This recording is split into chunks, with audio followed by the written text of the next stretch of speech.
ኢትዮጵያ ቴሌቪዥን ነው።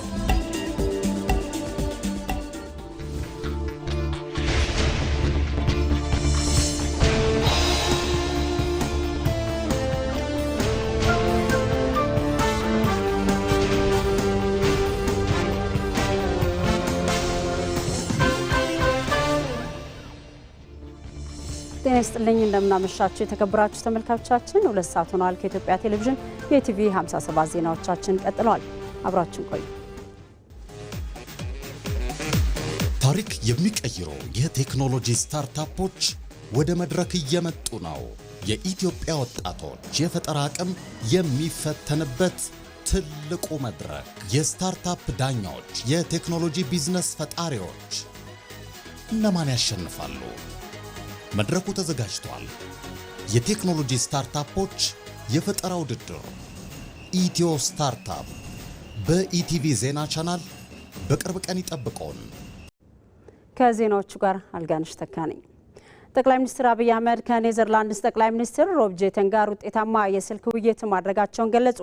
ጠቅላይ ሚኒስትሩ በማህበራዊ ትስስር ገጽ ባስተላለፉት መልእክት ከጠቅላይ ሚኒስትር ሮብ ጄተን ጋር በነበራቸው ቆይታ በሁለትዮሽ ጉዳዮች ዙሪያ ምክክር ማድረጋቸውን አስታውቀዋል። በውይይቱም በኢትዮጵያና በኔዘርላንድስ መካከል በተለያዩ ዘርፎች ያለውን ትብብር ይበልጥ ማጠናከር በሚቻልባቸው መንገዶች ላይ የሀሳብ ልውውጥ ማድረጋቸውን ጠቁመዋል።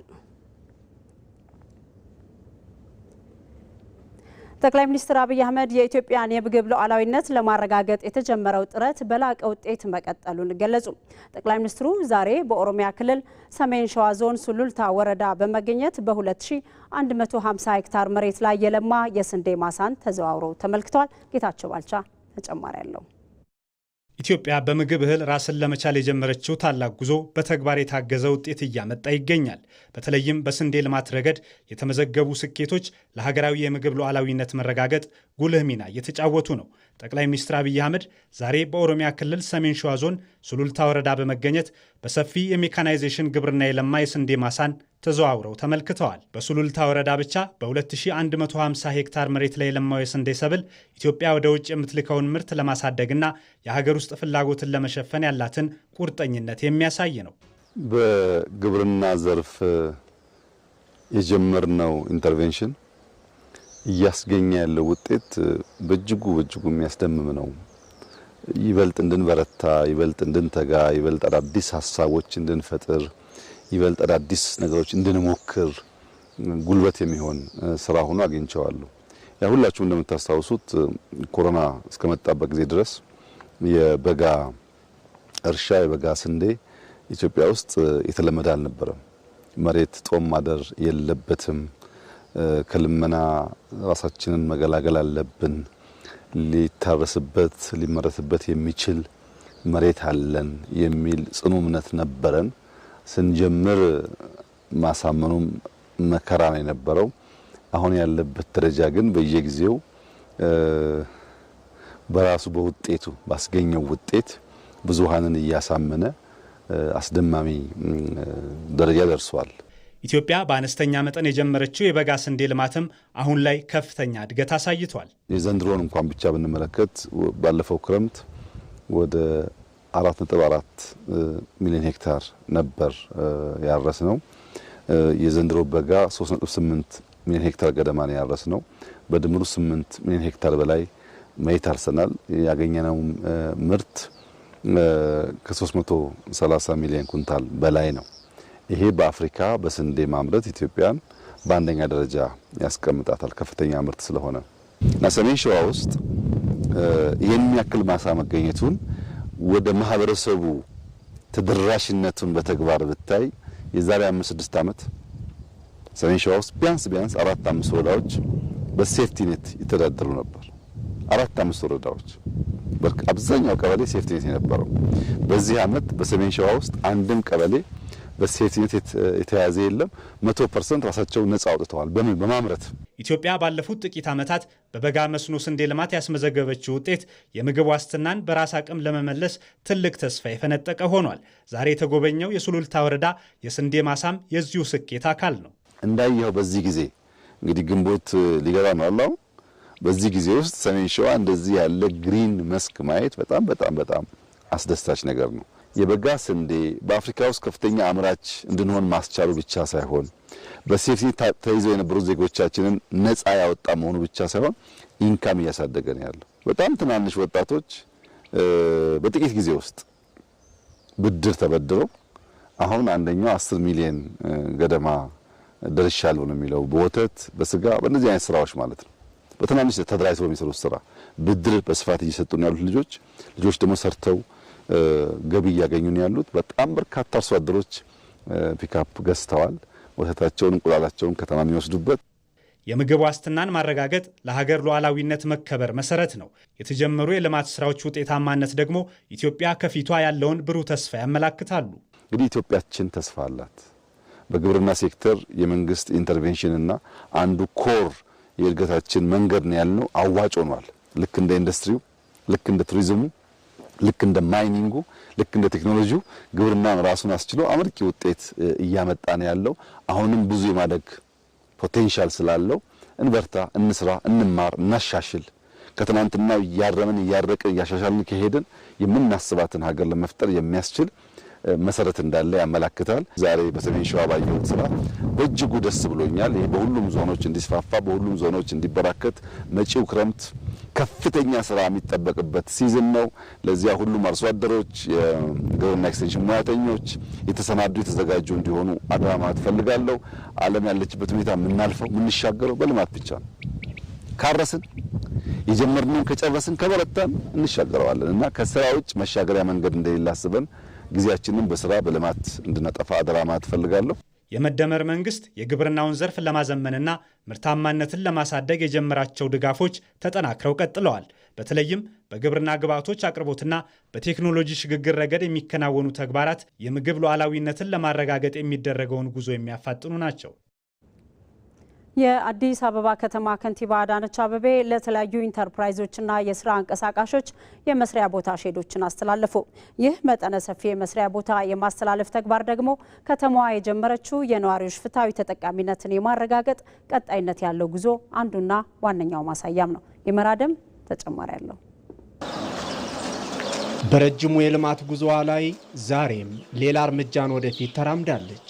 የድህነትን አዙሪት ሰብሮ ለመውጣት የላብ ጠብታና የቁጭት ተግባር የግድ በሚልበት በዚህ ወቅት አዲስ አበባ በሺዎች የሚቆጠሩ ነዋሪዎቿ የህይወት መስመር የሚቃናበትና የብልጽግናቸው መዳረሻ የሚሆንበትን የመስሪያ ቦታ አስተላልፋለች። ይህ መጠነ ሰፊ የመስሪያ ቦታ የማስተላለፍ ተግባር ደግሞ ከተማዋ የጀመረችው ፍትሐዊ ተጠቃሚነትን የማረጋገጥ ቀጣይነት ያለው ጉዞ አንዱና ዋነኛው ማሳያ ነው። ሁል ጊዜ ለነዋሪዎቻችን ተጠቃሚነት ሰራተኝነት በስራ ትጉነት ራስን መቻል እየተረጋገጠ እንዲሄድ ያንድ ወቅት ስራ ሳይሆን ያለምንም ማቋረጥ በተከታታይ እየሰራን ያለነው ስራ መሆኑን እንድታውቁ። በዚህ አመት እንኳን በአጠቃላይ ስንደምረው ከ10,000 በላይ የሚሆኑ እንደዚህ አይነት የመስሪያ ቦታዎችን አዘጋጅተን ማስተላለፍ መቻል ማለት ምን ያክል ያልተቋረጠ ተከታታይነት ያለው እልህ ውስጥ ገብተን እየሰራን እንደሆነ እንድታውቁት እንፈልጋለን። የአዲስ አበባ ከተማ ከንቲባ አዳነች አቤቤ ለ1278 ኢንተርፕራይዞችና ለ3889 የስራ አንቀሳቃሾች የመስሪያ ቦታዎችንና ሼዶችን ሲያስረክቡ ተራ የአስተዳደር ተግባር ሳይሆን የከተማዋን የኢኮኖሚ ምሰሶ የሚያጠናክር ታላቅ እርምጃ ይሆናል። ይህ ድህነትን በስራ የማሸነፍ ምቹ መደላድል የመፍጠር ተግባርም እልህ የወለደው ከተማዋ ሁሉን አቀፍ የመለወጥ ጉዞ ያቀጣጠለችበት መንገዷ ነው። ስለ ችግር በማውራት ድህነታችን አይፈታም። በመወቃቀስ ድህነታችን አይፈታም። የድህነታችን ቋጠሮ የሚፈታውና ተጠቃሚነታችን የሚረጋገጠው ሁላችንም በርትተን ስንሰራ ነው።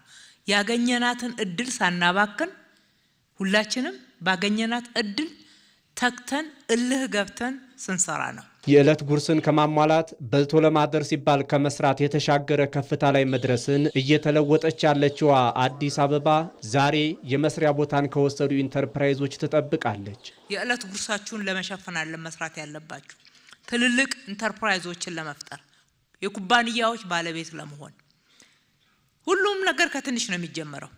እቺን የመንግስት ድጋፍ ይዛችሁ የራሳችሁን ጥረት ጨምራችሁ አብራችሁ መስራትና የጋራ ውጤታማነት እንዲረጋገጥ ግልጽነትን በመካከላችሁ ፈጥራችሁ ከሰራችሁ ሁላችሁም ተጠቃሚ ትሆናላችሁ። ከተማዋ የሚሰሩ እጆችን ስታበረታታ ለስራ መትጋትን ደግሞ በልዩ ሁኔታ ትደግፋለች። በዚህ ያለፉት 9 ወራት ጥረቷም በመቶ ሺዎች የስራ ዕድልን መፍጠር ተችሏል። ዜጎቻችን ያላቸውን ክህሎትና ጉልበት ወደ ምርት እንዲቀይሩ ስናደርግ በቅድሚያ መሰረታዊ የሆነውን የመስሪያ ቦታ ጥያቄ በግልጽነትና በተጠያቂነት መፍታት ይኖርብናል። የስራ ዕድል ፈጠራን ለማሳለጥ ባከናወነው ሰፊ ተግባር ባለፉት 9 ወራት ለ353 ዜጎች የስራ ዕድል መፍጠር ተችሏል። የስራ ባህል ተቀይሮ ለስራ የሚተጋ ትውልድ ለመፍጠር ሲባል የተደራጁ ነዋሪዎች ሰልጥነዋል። በጋራ ለማደግና ለመለወጥ ቆርጠው ተነስተዋል። ታዲያ ለሀገር እድገት የበኩላቸውን አስተዋጽኦ ያበረከቱ ዘንድ ለበርካቶች የመስሪያ ቦታ ተሰጥቷል።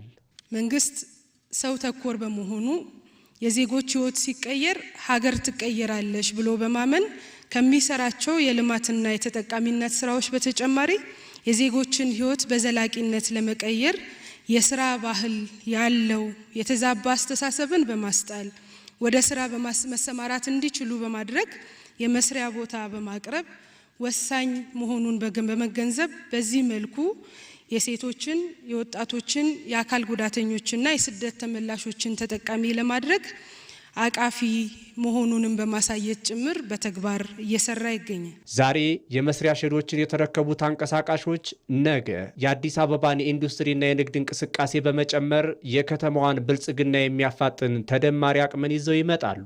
እስካሁን በግል ተቀጥሬ ሰራ ስለነበር ድርጅት ወደ ራሴ ስመጣ ደግሞ የተሻለ ሰራለሁ ብዬ አስባለሁ። ስራውን አንደኛ ልምዱም አለኝ። በዚህ የተነሳ ሌሎችንም የስራ እድል እንደምፈጠር እርግጠኛ ነኝ ብዬ አስባለሁ። በተመቻቸልን እድል ደግሞ ደስተኛ ነን። በጣም ደስ ብሎኛል። በአሁን ሰዓት ግን አሁንም ለፍተና ሰርተናል። አሁንም ደግሞ ለመሻሻል እያደረግን ነው፣ እጥረት እያደረግን ነው። ሴቶች ነን፣ ተነስተናል፣ ቆርጠን ተነስተናል። ጥቂቶች ብቻ ሳይሆኑ በስራ የሚደክሙና በላባቸው ለመለወጥ ጥረት የሚያደርጉ ዜጎች ሁሉ የከተማዋን ሀብትና እድል በኩል እንዲጋሩ ለማድረግ የተያዘው ግብ በተግባር እየተተረጎመ ስለመሆኑ ይህ ስራ ያረጋግጣል።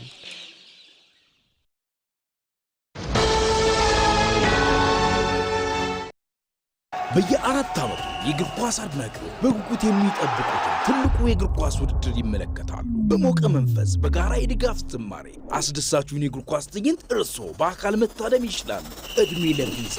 በኢትዮጵያ ንግድ ባንክ ቪዛ ካርድ የግብይት ክፍያውን ሲፈጽሙ የዓለም ዋንጫ የእግር ኳስ ጨዋታዎችን በቀጥታ መመልከት የሚያስችሉትን ዕድል ያገኛሉ።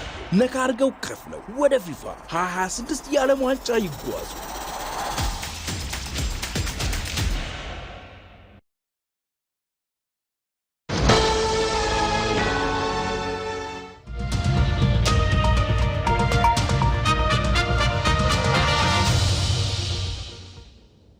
ከኢትዮጵያ ቴሌቪዥን የቲቪ 57 ዜናዎቻችን አሁንም ቀጥለዋል።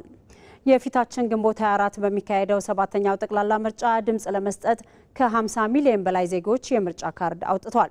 ይህም የዲሞክራሲ ልምምድ እያደገ መምጣቱን ያሳያል። ለመሆኑ ምርጫ የኢትዮጵያን የነገ ዕጣ ፈንታ በመወሰን ረገድ ምን ሚና ይጫወታል? ተከታዩ የሮዛ መኮንን ትንታኔ ምላሹን ይዟል። በሚሊዮኖች እጅ የሚገኘው የምርጫ ካርድ የነገዋን ኢትዮጵያ በዲሞክራሲያዊ መንገድ የመቅረጽ ኃይል ሆኗል። ሀገራዊ ዝግጅቱም ይህንን ተስፋውን ለማድረግ ጥርጊያውን እያመቻቸ ነው። ለአንዳንዶች ምርጫ በየ5 ዓመቱ የሚመጣ የተለመደ የስልጣን መሰላል ሊመስል ይችላል። ለጥንታዊቷ ሀገራችን ኢትዮጵያ ግን ትርጉሙ ከዚህ እጅጉን ይልቃል።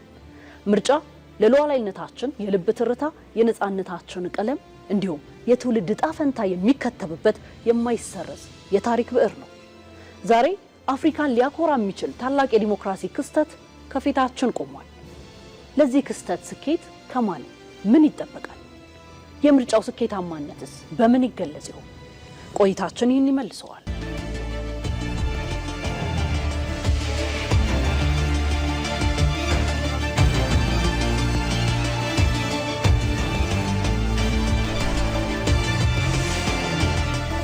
ባደጉ ሀገራት ሳይቀር ዜጎች በፖለቲካ መሰላቸት ከምርጫ ሳጥን በሚሸሹበት በዚህ ዘመን ኢትዮጵያ ከ50 ሚሊዮን በላይ ዜጎቿ ለመራጭነት የሚያስችላቸውን ካርድ መውሰዳቸው አስገራሚ ክስተት ነው።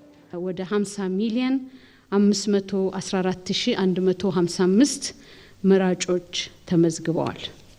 ይሄ እንግዲህ በጣም ሩቅ የሆኑ ቦታዎችን አንዳንድ ያልደረሱንን መረጃ ሳይጨምር ነው ማለት ነው። ዜጎች የሀገር ዕጣ ፈንታ በኔው እጅ ነው ብለው በአንድነት መነሳታቸው በምስራቅ አፍሪካ ሰማይ ስር የማይናወጥ የጂኦፖለቲካ ንዝረትን ፈጥሯል።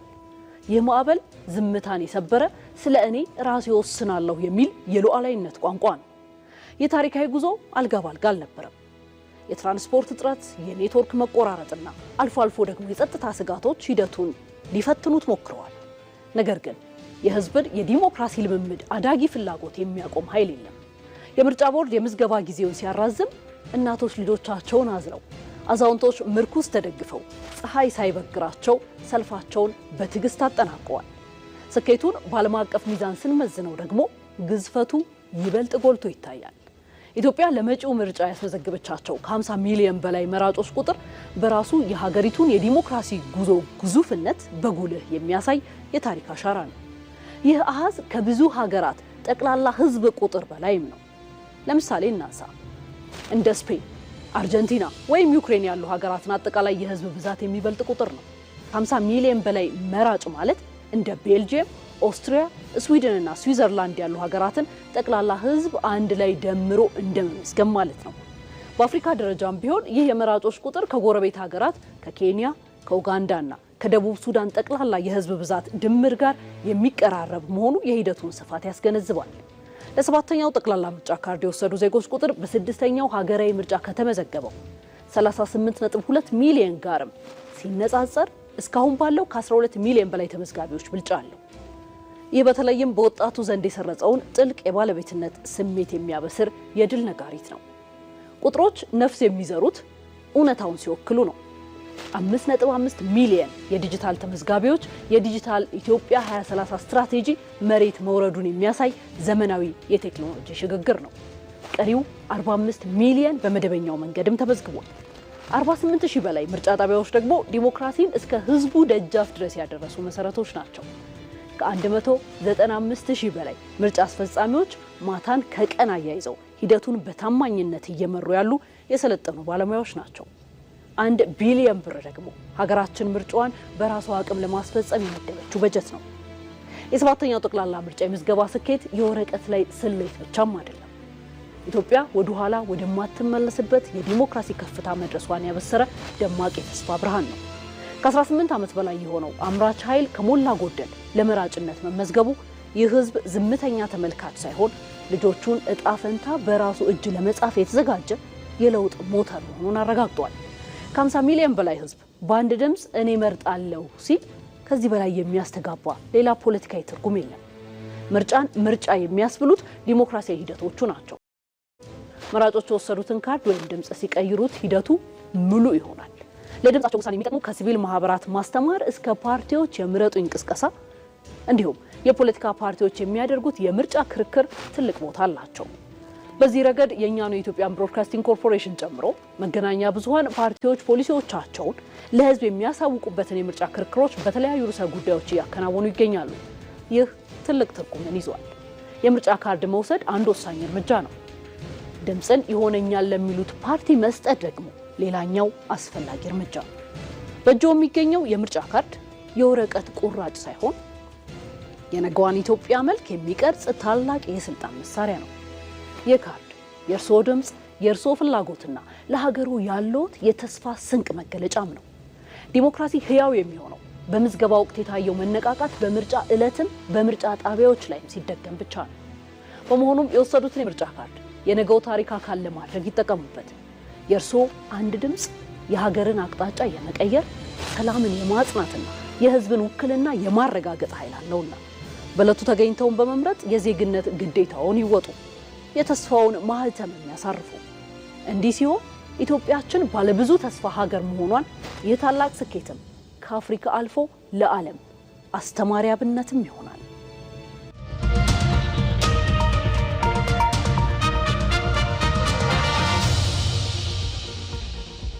በመጨረሻም የስፖርት ዘገባ አለን። የአውሮፓ ቻምፒየንስ ሊግ የግማሽ ፍጻሜ የመልስ ጨዋታ ዛሬም ሲቀጥል ባየር ሙኒክ በሜዳው አሊያንዝ አሬና ፓሪስ ሰን ጀርማን ምሽት 4 ሰዓት ላይ ያስተናግዳል። በፓሪስ ፓርክ ዴ ፕራንስ በተከናወነው የመጀመሪያ ዙር ጨዋታ 9 ግቦች የተቆጠሩበት ሲሆን ፓሪስ ሰን ጀርማ 5-4 ማሸነፉ የሚታወስ ነው። የፈረንሳዩ ክለብ ፒኤስጂ በቻምፒየንስ ሊጉ 43 ግቦችን ሲያስቆጥር ባየር ሙኒክ በአንጻሩ 42 ኳሶችን ከመረብ አሳርፏል። ባየር ሙኒክና ፓሪስ ሴን ጀርማ በቻምፒየንስ ሊጉ 16 ጊዜ ተገናኝተው ሙኒክ 9ኙን በማሸነፍ የበላይ ሲሆን ፒኤስጂ ደግሞ 7 ጊዜ በለስ ቀንቶታል። እንግሊዛዊ አጥቂ ሃሪኬን፣ ሉዊስ ዲያዝ እና ማይክል ኦሊሴ በሙኒክ በኩል የሚጠበቁ ተጫዋቾች ሲሆኑ በፓሪስ ሰን ጀርማ በኩል ደግሞ ኡስማን ዴምቤሌ፣ ኪቫቺ ከቫራስኬሊያ እና ዴዜሪ ድዌ በልዩነት ይጠቀሳሉ። በዛሬው ጨዋታ በፒኤስጂ በኩል የቀይ መስመር ተከላካዩ አችራፍ ሀኪሚ በጉዳት ከስብስብ ውጭ ሲሆን በባየር ሙኒክ ቤት ግን እስካሁን የተለየ የጉዳት ዜና የለም። ተመልካቾቻችን ከኢትዮጵያ ቴሌቪዥን ሲተላለፍ የነበረው የረቡዕ ምሽት የኢቲቪ 57 ዜናችን ተጠናቋል። አልጋነሽ ተካ ዜናዎቹን እያቀረብ ከእናንተ ጋር ቆይታ አድርጌያለሁ። ስለተከታተላችሁን እናመሰግናለን።